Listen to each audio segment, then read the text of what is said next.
Klaus Paur. He's from Synovate, Managing Director for Greater China and Korea there. That is Synovate Motor Research. Klaus Paur, thanks very much indeed for joining us. Let's just first of all get your views as to what Mr. Atkinson was saying there, talking about the Volt being a different car for a different market and not sharing that technology with the Chinese because it was a vehicle really for North America, not for China. Do you buy into his argument? Well, actually, the truth is I don't buy it. This is, of course, the response that we're expecting from General Motors.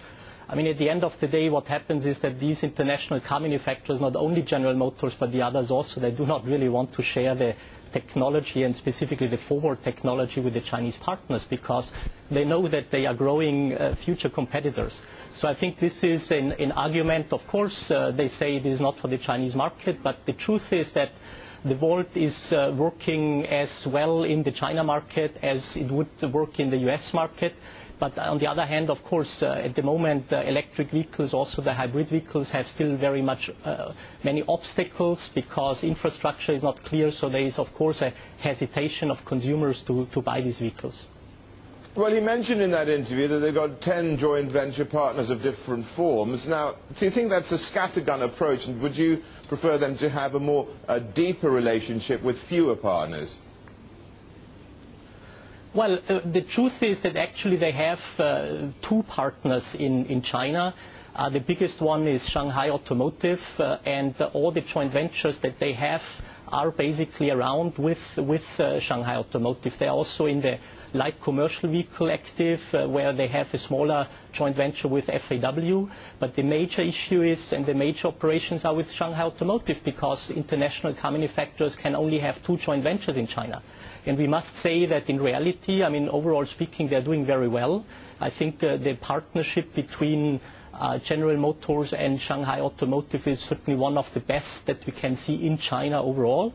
And so they are quite successful, but it is also clear that there is a hesitation to share the technology simply because, I mean, there are limits in the relationship, and I think overall speaking, this is understandable. Klaus, what about these local partners, these local automotive companies here, these car makers there? Are they catching up with some of these Western vehicle makers? Well, overall speaking, of course, the Chinese car manufacturers are under huge pressure because they are technology-wise far behind the international car manufacturers.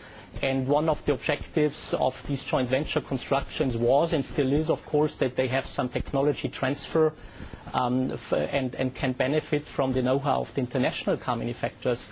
The last 10 years have shown that it has not really worked out because also during this period, of course, the international car manufacturers were reluctant to share the technology.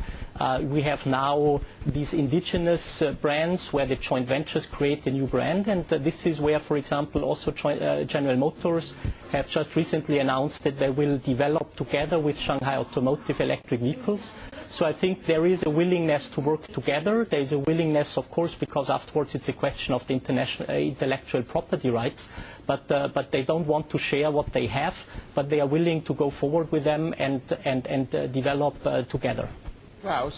Klaus, I mean, where you are at the moment, Beijing, I was talking to a friend of mine who lives there saying that it's an absolute nightmare trying to buy a car because you have to enter a lottery. Are these moves right now to try and curb vehicle ownership working, and B, how does that play into the demand scenario for the Chinese automotive market? Well, I mean, in Beijing, this is a very special situation because we had in the past a huge number of new vehicles on the roads, and the truth is that the infrastructure has not grown with that.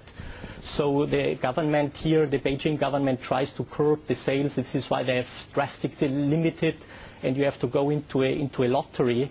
There is speculation that this would happen in other in other cities in China also. So far it has not happened.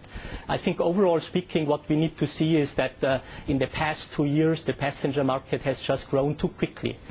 We are going down now. I mean, the growth of passenger cars in 2011 is around 10–11%.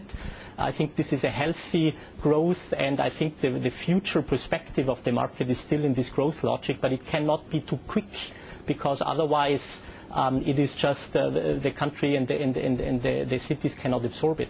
I personally don't believe that a restriction is a good thing, because it should be done differently, because you cannot just refuse that people can buy cars. I mean, this is against basically the economic idea, right?